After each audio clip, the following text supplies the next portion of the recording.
So Absolutely.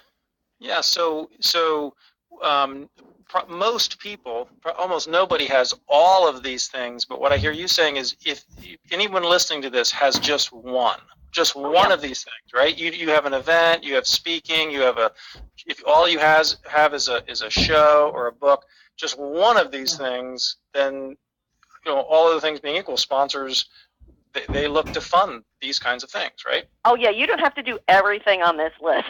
Yeah, yeah.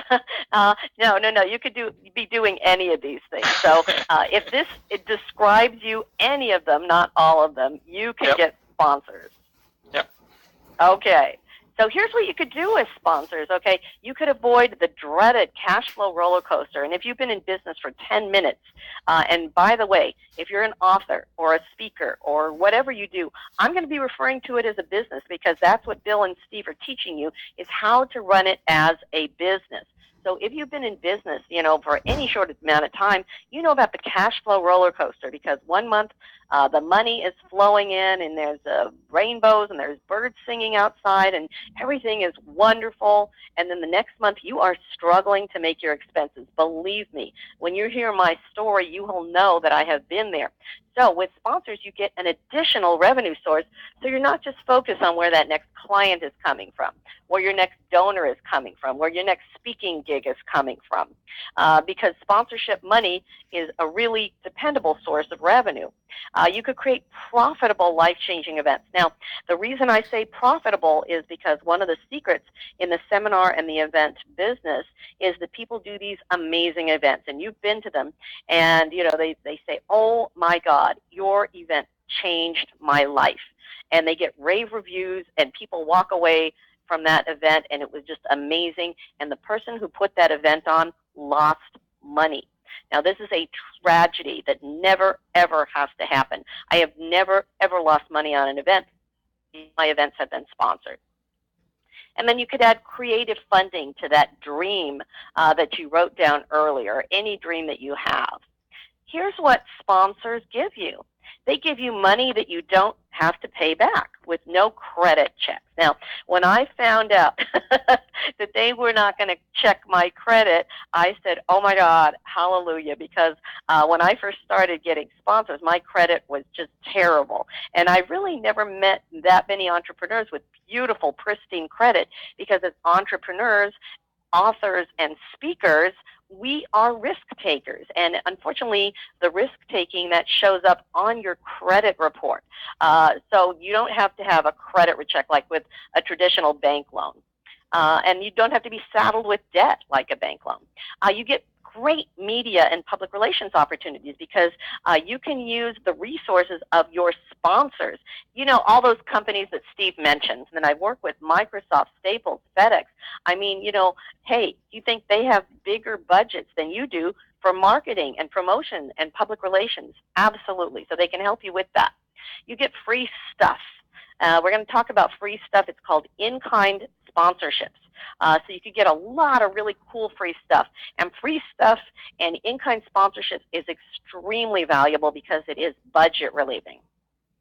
You're going to get amazing connections with key influencers, and you're going to meet a whole different kind of people, because I kind of hang out in the world of speakers and authors and entrepreneurs. But you know what? When I work with my sponsors, I'm meeting with people who are, in companies and big businesses, and I've really learned so much. You could peek behind the curtain and apply big business principles to your small business. And then credibility up the yin-yang, because when you put on your website, whether you have a website or not, whether you put on your marketing materials, hey, I'm sponsored by these leading edge companies, you know what? You're going to get more clients. You're going to get more speaking gigs. You're going to get more people buying your book. You're going to get more people coming to your event. You're going to get more donors to your nonprofit. And then you're going to get more sponsors, because one sponsor leads to another. Okay, I want to tell you that sponsor spending is up, and just kind of give you a look at this particular slide for a minute and kind of ask you, what do you think this means, this particular slide, these numbers? What are they talking about? Well, I'll tell you. Sponsors are going to spend $22 billion this year in sponsorships. It's a 50% increase since the year 2004, and it is a 100% increase since the year 2000. Sponsorship is going up more than traditional ad spend. I watch Dancing with the Stars. My husband does ballroom dancing, and we watch Dancing with the Stars together. So if you put an ad on a primetime television show like Dancing with the Stars, you're reaching everybody from 9 years old to 90 years old, and you have to keep repeating that over and over and over again, and you're spending a bazillion dollars. So sponsorship is a much better return on investment. That's why sponsor spending is going up so much every year. Here's some myths about corporate sponsors. The first one is, hey, I need to be a nonprofit. You will be shocked at how many people say, oh, I thought you had to be a nonprofit to get sponsors. Absolutely not. I have been a for-profit business for over 20 years. Most of my clients are for-profit businesses, so you could get sponsors if you're a for-profit. I need to be well-known. No, you do not. No, you do not. Surprise, surprise, and I'm going to tell you a little bit more about that. I need to have my book published. No, you don't. You need to have the idea for the book, and it would help if you maybe had some cover art for that book, but you don't need to have your book published yet. Number 4 is I need more experience. We're going to get back to that because I'm going to tell you my story, and you're going to hear about that. And then number 5, my business is too small. And this is the number one thing that I hear about from people. Hey, why would a sponsor want to give money to little old me? I'm just, a one-person business, a solopreneur. I am so small. Well, you don't have to be big to get sponsors.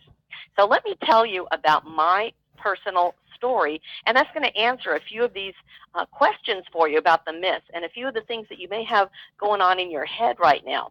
Okay, well, my story started when I was 13 years old, and I met my best friend, Cheryl, and we met at recess in junior high school. So we're standing there with little bobby socks on. We've got our little lunch pails, and we became such good friends. I mean, we became bonded, we became closer than sisters, and we started to have all these dreams. Even as kids, we said, you know what, when we grow up, if we do a business together, it would be absolutely phenomenal. But, I'd love to tell you that we did that business right away, but we didn't. I kind of veered off course for a while, and I got a job.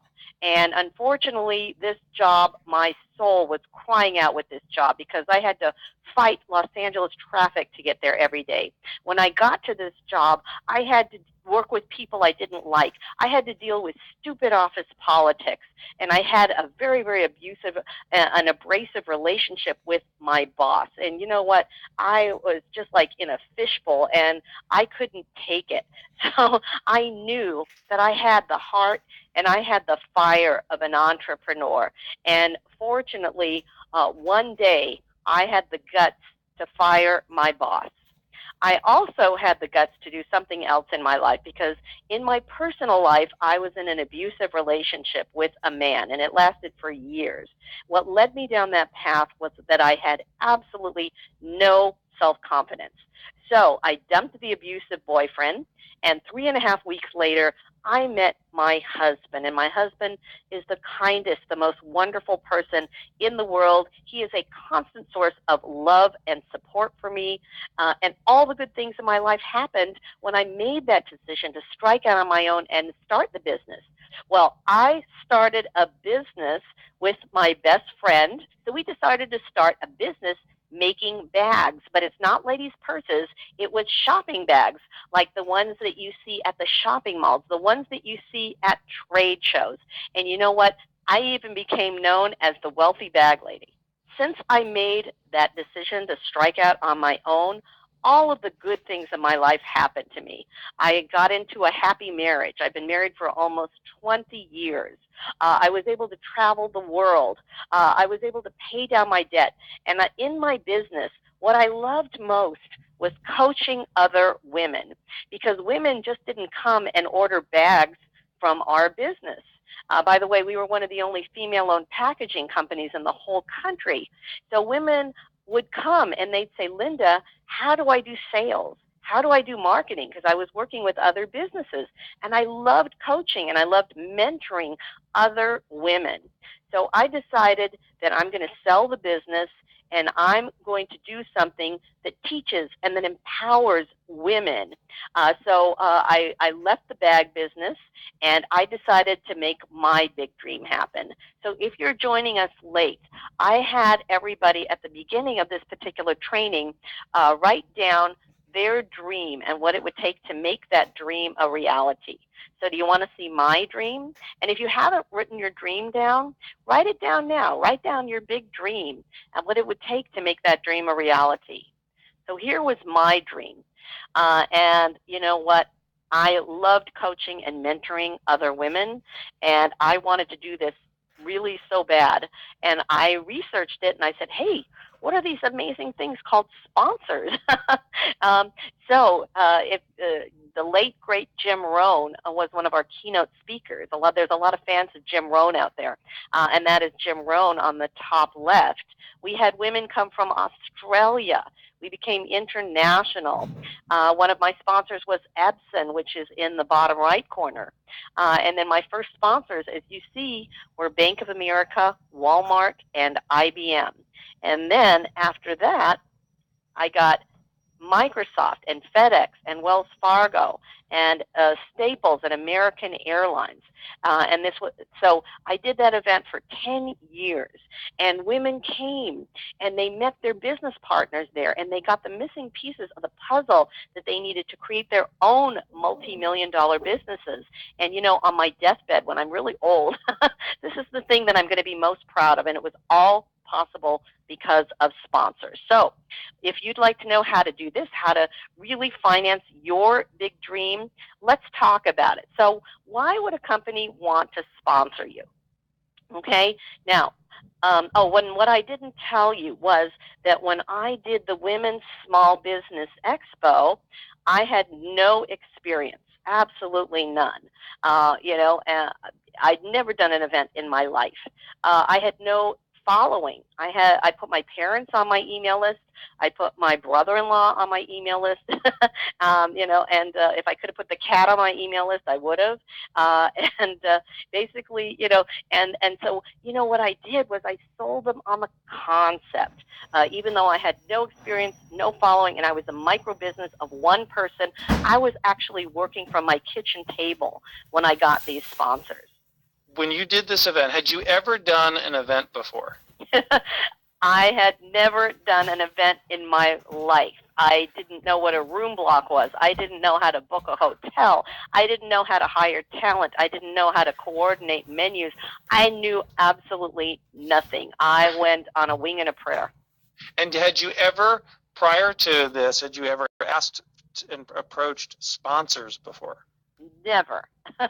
I had never approached sponsors, but I knew that in order to make my dream of this event happen, I needed sponsors. So you were at your kitchen table with your cat and a dream and and that's kind of, I think, really a great example. And yet here you are, you had never done an event before, you had never pursued sponsors before. I guess, really, what were you bringing to the table that companies would take you seriously? I brought to the table a great idea, a great concept. And if you present your idea to sponsors and tell them about your concept, the right doors are going to open up for you. Well, that's a huge, huge takeaway, because really, what these companies are looking for is they're looking for an idea they can get behind. And if you present the idea in the right way, doors really will open, and hence that's why we see all these logos on this page. Absolutely. So I'm going to talk about why a company would sponsor you. And the number one thing is influence. Influence, remember when you've recommended a product or a service or a business to people and they actually said, oh, I'm going to give that a try. Well, that is sponsorship. That is sponsorship on steroids. And you know what? You may be saying, hey, I'm just getting started, Linda, and that's where I was. I was just getting started. But you know what? You have influence, and as you write your books, as you do your speaking, as you grow businesses and events, and if you do a nonprofit or whatever you're doing, you're going to have even more influence. And that is the number one reason why sponsors are going to fund you. I'll talk about a couple of others of these. One of them is increasing your brand loyalty, because in business, it takes less money to keep a current customer than it does to get a new customer. Now, on the flip side of that, growing the customer base, because sponsor companies, your sponsors, have stockholders, and they are always under a lot of pressure to really grow their customer base. This is mission critical to them, because there's a natural attrition that happens with sponsor companies. There's people that just stop using the product or the service every year, so they always have to be filling the pipeline with new customers. You can help them with that. Another cool one is damage control. Remember when I told you that Walmart was one of my first sponsors? Well, Walmart actually called me, and they said, can we sponsor you? So at that time, remember, it was just me and the company, and I actually put on accents. So they would think that there were more people in the company. So can you believe this? I actually put Walmart on hold. I came on with my southern accent, and then I put them on hold, and I came back as myself, so they would think there were more people in the company. Hey, you do what you have to, right? That's right. That's right. And I got Walmart as a sponsor, and it was a 5-figure deal. Now, I can't reveal exactly how much the sponsors have paid me, but because that is proprietary, but it was an amazing, amazing deal. So think of the companies out there that need damage control, because with Walmart, the reason they wanted to sponsor me was because there was a lot of negative press going on about Walmart, and then it's saying, they don't treat their women employees as well as the men, and like if they lost their female customer base, they'd be out of business. So they really needed to be brand friendly to women, and I was doing an event for women. So they called me, and I would have never thought of Walmart as a possible sponsor. So it was very, very cool. So think of those companies out there who need damage control, and their problem is your opportunity. Let's just talk about that last one, and it is drive sales. And the reason that drive sales has the exclamation point is that I want you to always be thinking about that. What can you do for your sponsor to help them drive sales and get return on the investment and return on their objectives? That is what it's all about. Here's some sponsors that my clients have worked with. And there you see Coca-Cola there. Now, Coca-Cola is an Olympic sponsor. You can work with Olympic sponsors, UBS Financial, Ocean Spray, Verizon, the phone company, Novartis, the drug company, Enterprise Rental Car, Bank of America, Southwest Airlines. And I'll show you in a second when I can advance it here. Some media. These are some media appearances that my clients have gotten. The Wall Street Journal, Washington Post, CBS, Redbook, a major monster publications, CNBC. Now, you'll see the Calgary Herald there right in the middle.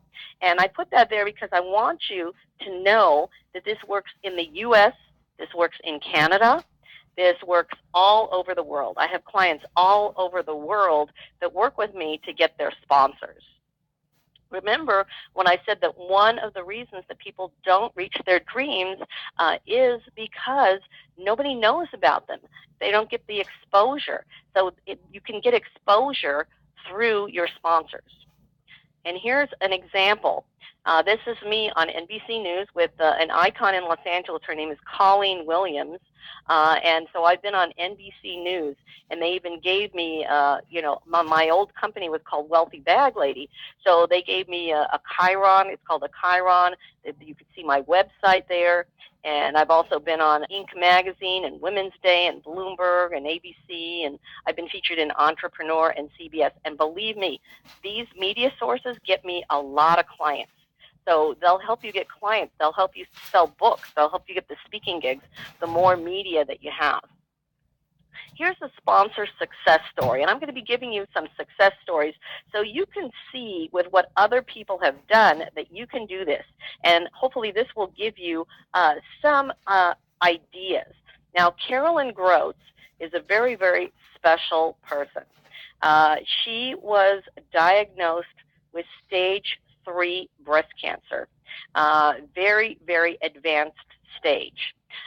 She's a speaker, and she noticed that after some of her talks, she had very low energy, and she just kind of knew her body and knew that something was wrong.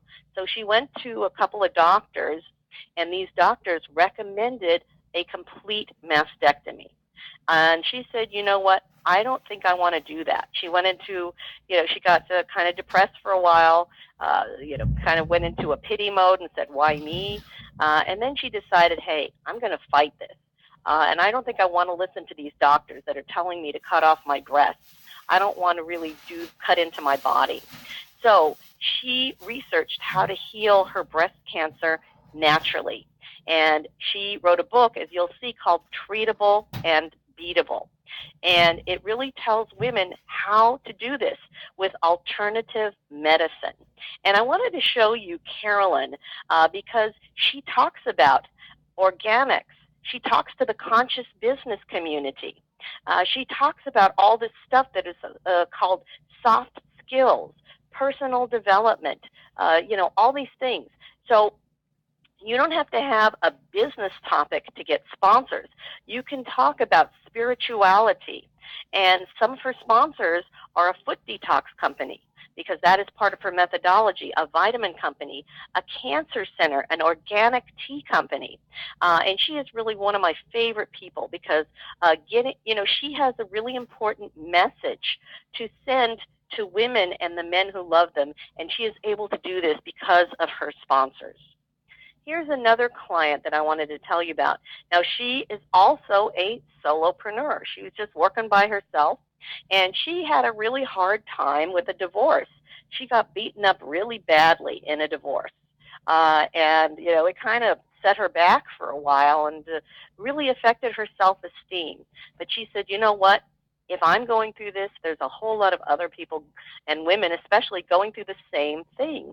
So she started something called Single Again, which teaches women how to get back on the market after their divorce. And she's helped so many women, really bounce back from a bad situation. And so she wanted to do an event. And so you don't have to be an author to do this. She wanted to do an event, and she does speaking and podcasting also. And as you could see, Ocean Spray paid for the entire event. Now, if you've ever done an event, you know that food and beverage is one of your biggest expenses. So they paid to get these little cranberry teddy bears. They paid for all the food and beverage. They paid for the cocktails, of course, featuring Ocean Spray. And so she was able to do this event, and she also helped a charity through the event. This is Lori Forster, and Lori Forster is known as the wine coach. So this basically tells you how you can get media attention, because look at all this coverage that she got through her sponsors. And that is her book called The Sipping Point, Wine Enthusiast, and Departures Magazine, the magazine that's in your pocket when you ride on a plane. That's the magazine that's there. Fox Business and Washington Post. And mostly she was able to grow her list. She added over 1,000 names from one single media appearance. And the more people you have on your list and in your audience, the more attractive you are to sponsors. Now, you don't have to have a big following. Now, I told you that from my story. I had no following. But, hey, why not? Build your following, and that makes you even more attractive to the sponsors. So, what's great about this Lori examples, I know I've had clients where they did a sponsorship deal, and the company paid like a PR firm.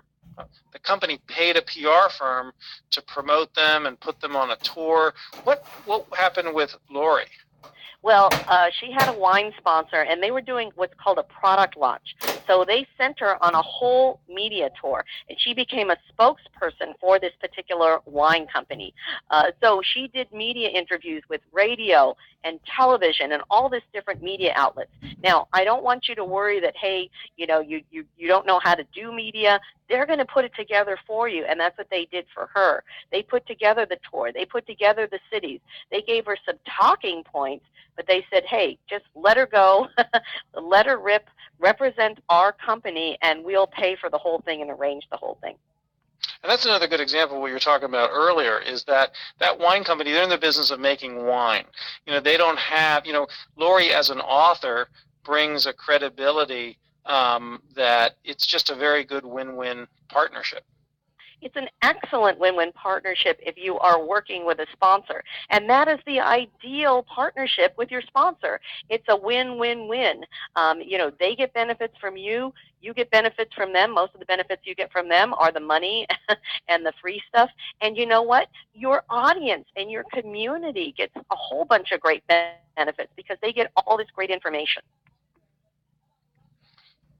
Some people might wonder, would Lori or is an author paid to do these media interviews? How does that work? She's paid as part of her sponsor fee. So what we did with Lori is we worked it into the package. We put together a package for her sponsor, and she got paid to be a spokesperson and do media as part of her sponsor fees. And that's what I recommend, is to just kind of roll it into the package. Don't have what we call a la carte sponsorship where they pay this much and then this much and then this. That's kind of nickel and diming your sponsor. They just want to pay one fee for everything, and we make sure that that sponsor fee covers her costs and much, much more, so she makes a really, really good profit and has an excellent revenue stream from her sponsors. So, Linda, one of the things I think that authors and speakers and people who want to be authors and speakers don't realize is that they bring something to the table, certainly an idea, but the other thing is that you are an expert, whatever your topic is, nutrition or self-esteem, and when you're, a FedEx or Staples can't say, our company's great, because no one will believe them. But if an author or a speaker is doing an event, there's like a certain, I guess, kind of credibility that you, in a way, as the expert, give the company, is how I'm thinking about it. Is that accurate? That is accurate, and a lot of times in companies, they don't really have people who could speak. They don't have people who could command a platform. They don't have people who can write books in that company. So you know what? They like to have what's called third-party endorsements. They like to have what's called borrowed credibility from speakers, from authors, from people who have influence, from business owners and nonprofits, because then they become warm and fuzzy. They become what's called brand friendly to their core consumers. Yeah, because they want to give their people an experience, and you as the speaker, you as the author, can do that. I mean, they don't have somebody like you, and that's why I think what you're teaching about this idea of partnering, and there's real value for both parties. Absolutely, absolutely. And that's what you can bring to the table with your sponsors, is you can tell people, hey, here's my story about how I work with this company. Here's how this particular company can benefit you and what you do. And remember that sponsorship, it's bringing a company together with the people who can buy their stuff. And that's where you come in, because you can help connect them to those people with purchasing power and with consumer needs. Yeah, because like Staples, they don't have somebody who's willing to go around and do a whole speaking tour and is an author of a book or putting this together. I mean, that's as you say, they just don't really have that.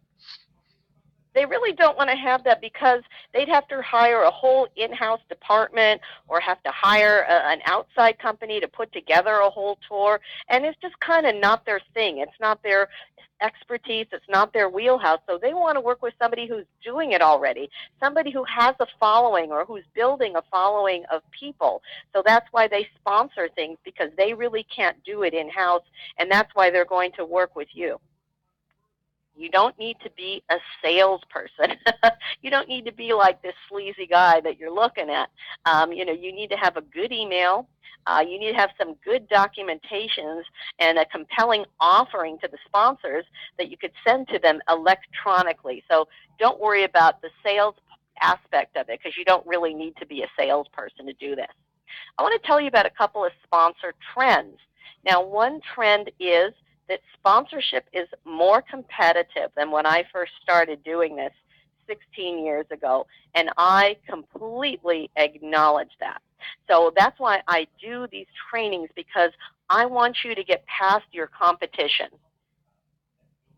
There's also more risk in sponsorship. Now, when I first started doing this, I spent $75,000. I basically wasted it, and it took me 6 months to get my first sponsor proposal done. So that's the thing about sponsorship now, is you could lose a lot of time, you could lose a lot of money in the sponsor world if you don't know what you're doing. And then once again, I don't want you to walk down that path of hurt that I walked down, because it was absolutely excruciating. It almost made me bankrupt, losing that $75,000, and I couldn't afford it at the time, and it was pretty bad. So that's why I want you to avoid something like that. Here's another sponsor success story. This guy, his name is Ward Lutie, and he works with baby boomers, and he does these, adventure travel with them. He does all these great hikes, and as you can see, he's over 50 himself. Now, this is the cool thing. He gets paid to be a spokesperson, and you could be a spokesperson for a brand. And as you could see, Nature Made Vitamins sponsors him, because they have a joint compound that they were targeting for the 50-plus generation. And basically, he came to me, and I tripled what he was going to get from his sponsor. So we're going to talk about how much money you could make. So stay tuned. And then look at all this cool coverage that he got. Wall Street Journal, Business Week, U.S. News and World Report, and Redbook. Here's another success story. Her name is Smokey Sizemore. Now, she kind of lost a business, and she kind of really took it hard losing that business. She also got a divorce, and she really wanted to help empower women. So she wrote this amazing book called Smart Women Make Their Own Rules, and she created the Smart Women's Club. And here's who sponsored it. The Ucrops, which is a grocery store, and Owens & Minors, who sells things to the medical industry, and Yount, Hyde & Barbour, which is an accounting agency, and another health system, which is Bon Secures. Now, I want to tell the men listening that from time to time I will be talking about women, because that is just my experience, but the strategies that I'm giving you are universal for men, women, whatever. I'm just going to be talking about the women's market as an example. Here are your top 5 ways to attract your corporate sponsors. The first one is to be clear about your demographics. Demographics are destiny with your corporate sponsors, and we're going to talk a little bit about that. And remember, that's how I started, was I sold my sponsors on the concept. I did a whole lot of research about the women's business market, found out that it was a $10.9 trillion market. Women make or influence over 85% of the purchasing decisions in America. I mean, women in America buy more than 5 countries combined. So you want to know things like this. So you want to really be clear and research your demographics. You need a great sponsor proposal. That's number 2. Without it, don't even bother. And I'm going to tell you what goes into the sponsor proposal. You want to promise deliverables. Vagueness is the enemy of success in corporate sponsorships, and I'm going to give you some deliverables and some benefits to really give to your sponsors that are very compelling. Don't sell yourself short. We're going to talk about the money. And then make appointments with your prospective sponsors, and then listen. Remember, you don't have to be a salesperson, but you do have to listen to what your prospective sponsor wants. And when I say make appointments, it could be a phone appointment, it could be an in-person appointment. Here are some categories of sponsor companies. I don't have time to go through all of them, but I'll go through a few. My favorite category is the banking and the financial industry, because there's going to be a big spend there in the next 18 to 24 months. Because, banks don't have any fans. Nobody is talking about their banks, and saying, oh, my bank is great. That just doesn't happen. They're not warm. They're not fuzzy. So they need to sponsor things. I work with 3 banks. I work with Bank of America, I work with Citibank, and I work with Wells Fargo. And banks are where the money is, so why not go there? Communications, I've helped my clients get Verizon and T-Mobile as sponsors. Insurance is openly competitive with each other, and if you watch the insurance ads, you'll see that they are. Automobile, this was down for a few years, but it is coming back with a vengeance. Consumables. These are things that you use every day that you don't even think about, like paper towels. If you have children, if you have pets, think of all the paper towels that you use to clean up after them. You could get hotels, you could get airlines, you could get rental cars with corporate sponsors. And then the last one I'll talk about is beverage. Beverage is really, really big in the sponsor industry. So these are some categories of some sponsor companies. So right now, I'd like you to write down just some companies that you think would be good sponsors, some companies that you think could fund you. Just remembering everything that we've been through in this training and then everything that I've gone over, write down a couple of companies. Steve, do you have anything that you want to add? Yeah, well, I love how you've given different types of categories. And so people can obviously think, like, if a nutritionist is listening to this, he or she could think of different food companies, no doubt, right? But I think there's also something that I'm impressed that there doesn't always have to be a one-to-one correspondence. In other words, somebody like paper towels or like, in other words, does somebody have to have a book or a workshop about automotive stuff in order to get an automobile company behind them? No, and what I want you to do is I want you to just kind of widen the net of the possible sponsors that you can have. And, remember when I said Walmart was one of my sponsors, because you know what? My market is the women's market, and women, and everybody gets up every day, brushes their teeth, washes their hair. So there's personal care stuff. Think of your particular audience or the audience that's going to read your book or hear you speak. And think of what they do every day. They get into a car. They have a banking account. They use credit cards. So, just, kind of widen it. And I'll give you another example. One of my favorite events is called Stars on Ice. And Stars on Ice didn't go to an ice skate manufacturer to sponsor them. They went to Target. They went to Discover Card. They went to Smuckers because their market, their demographics are families. So those are very family-friendly companies. So just kind of think of your demographics and who wants to connect with them. Because the definition of sponsorship is, and this is probably a writer downer too, the definition of sponsorship is connecting a company to people who can buy their stuff. So think of who you can connect to your audience and your community. And even if you haven't done it yet, even you're getting started, the audience that you're going to create. Okay, so you've written down your sponsor companies. Great. Now, I'm going to share another sponsor company with you, and you'll just kind of, as we're talking, if you can think of a company that you would like to have sponsor you, just kind of write it down while we're going through the information. This is another success story. So you don't have to have a book. You don't have to, do any of this stuff. This lady, Cynthia Frazier, does something called the Energy Tour Cafe, where she likes to go around the country and speak. And she teaches what's called internet safety to families.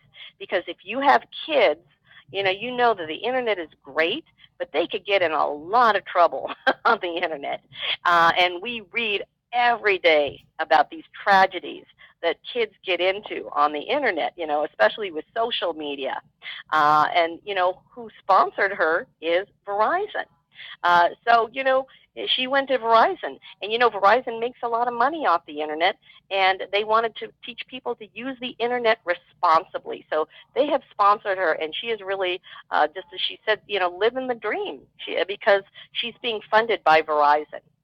Okay, so here's another sponsor success story, and these were two women on a mission. They wanted to help other women business owners, and they wanted to do an incredible event. The only thing was that, hey, they had a dilemma. They had a dream, but they didn't have money. So they really needed sponsors to make this happen. So we worked together, and you know what? They did this amazing event. This is the New Jersey Association of Women business owners, and they put on this fantastic event where they not only had great speakers, they had a relaxation room, they had places for women to get help and talk to top business leaders and really skyrocket their success. And it was all possible because of their sponsors. I mean, people are still talking about their events. And their sponsors included Enterprise Rental Car and Aetna, the insurance company, Novartis, the drug company, and then the bottom two, EDA and PSEG, are the Economic Development Authority and the utility company. So what I want you to glean from this is, hey, you can get the utility companies to sponsor you.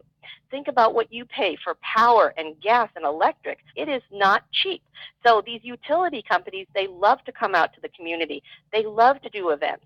They could sponsor your event. They could sponsor your book or your speaking because they love to do this kind of stuff. So they were able to create something absolutely phenomenal because of their sponsors. We're going to go into the sponsor proposal. And like I said before, without it, don't even bother, because it's the difference between success and failure. The sponsor proposal is all that they see from you. And you're asking for money that you don't need to pay back, but you need to give them a proposal to get that money. So let's talk about what's in the sponsor proposal. You want a description of what you do. You want a description of your book. And remember, your book does not have to be written yet. You want a description of your speaking, your event, your business, your nonprofit, your project. Whatever you do, you want a really good description of it. You want to write the goals for your sponsors. Now, here's where sponsor funding differs from other kinds of funding.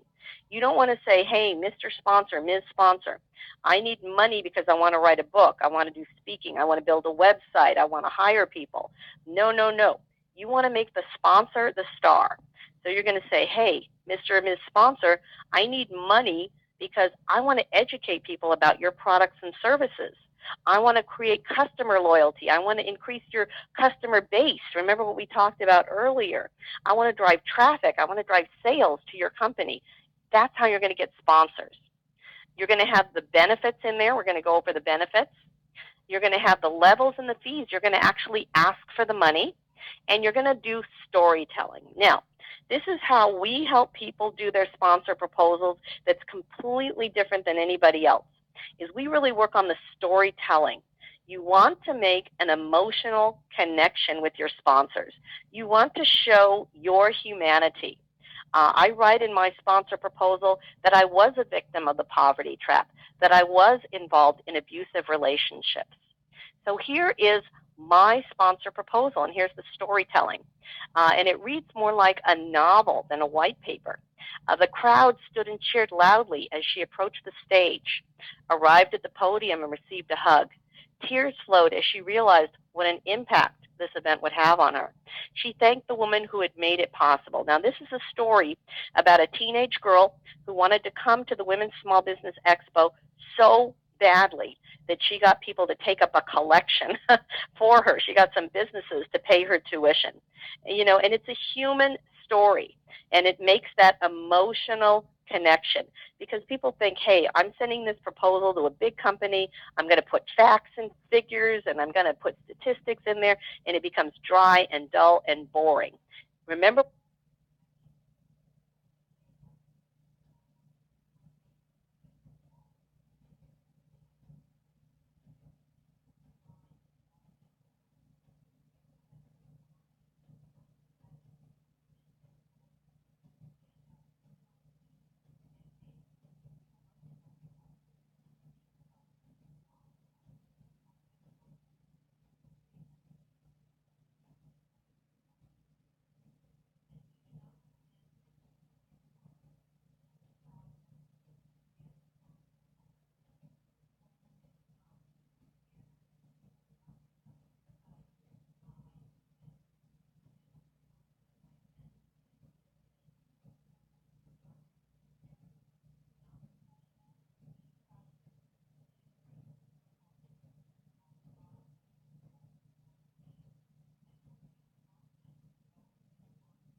Citibank.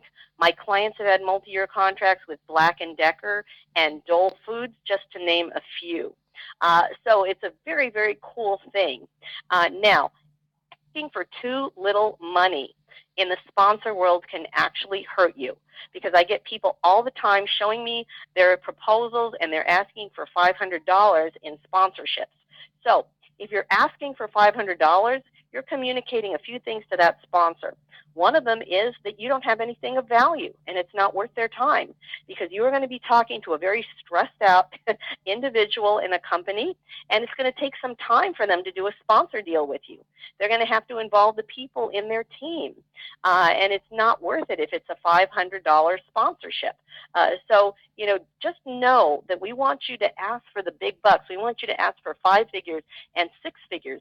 Also, if you just get a few $100s for sponsorships, that's not going to make a difference. You're still going to be struggling. And this is a game changer. This will really change things for you. And remember, there is no limit to the amount of sponsors that you can have. So this is what you're going to ask for from each sponsor. So as you could see, this could be quite lucrative. And would these be different, just so I'm clear, these would be different levels? Like, in other words, when you're proposing, would you ask one company for, hey, for $10,000 I can do this, for $25,000 we would, is that how it works? Yeah, these are different levels of sponsorships. So it's kind of like ordering in a restaurant.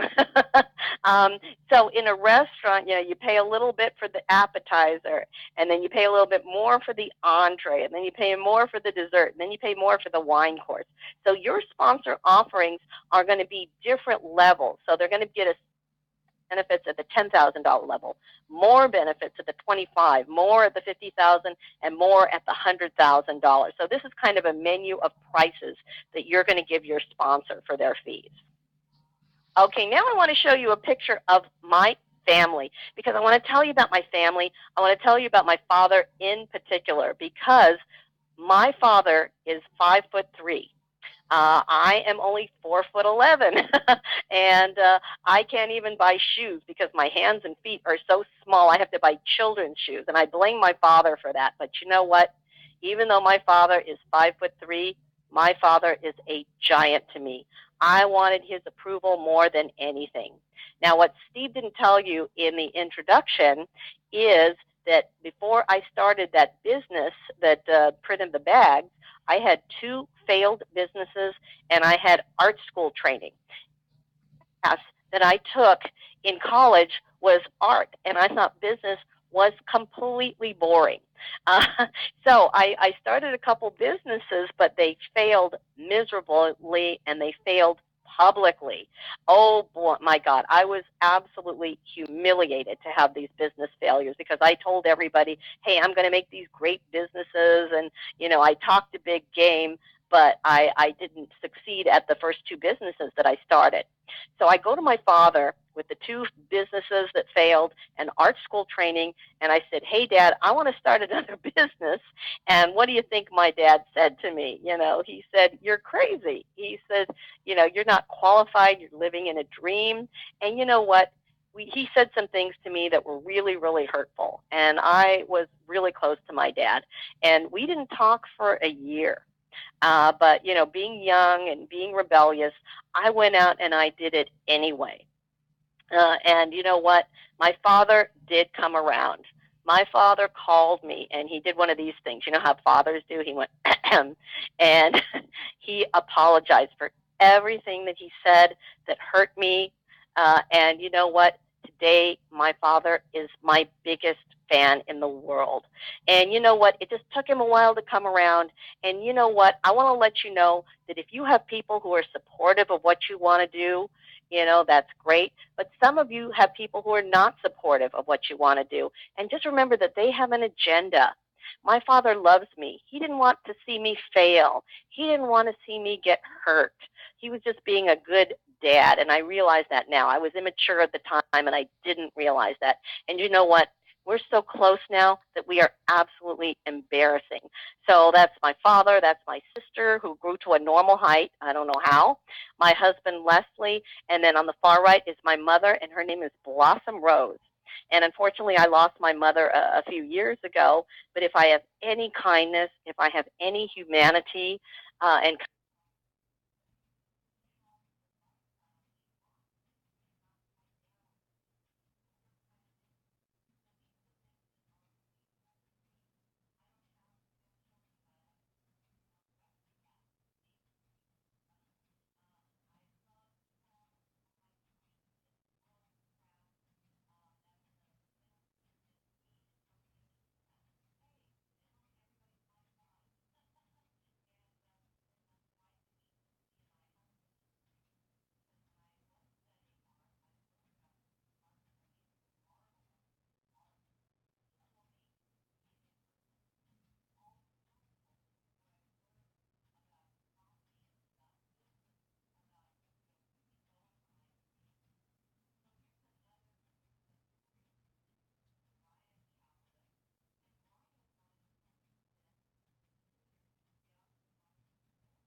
get the information immediately on your tablet, on your computer, on your smartphone, because most people say, hey, I want this information now. So you get immediate access to all of the information. You also get something called the Gold Directory of Sponsors. And let me tell you about the Gold Directory of Sponsors. The Gold Directory has over 500 companies that can sponsor you with complete contact information. You get the direct dial, you get the person's name, you get their title, you get their physical address, you get their email address.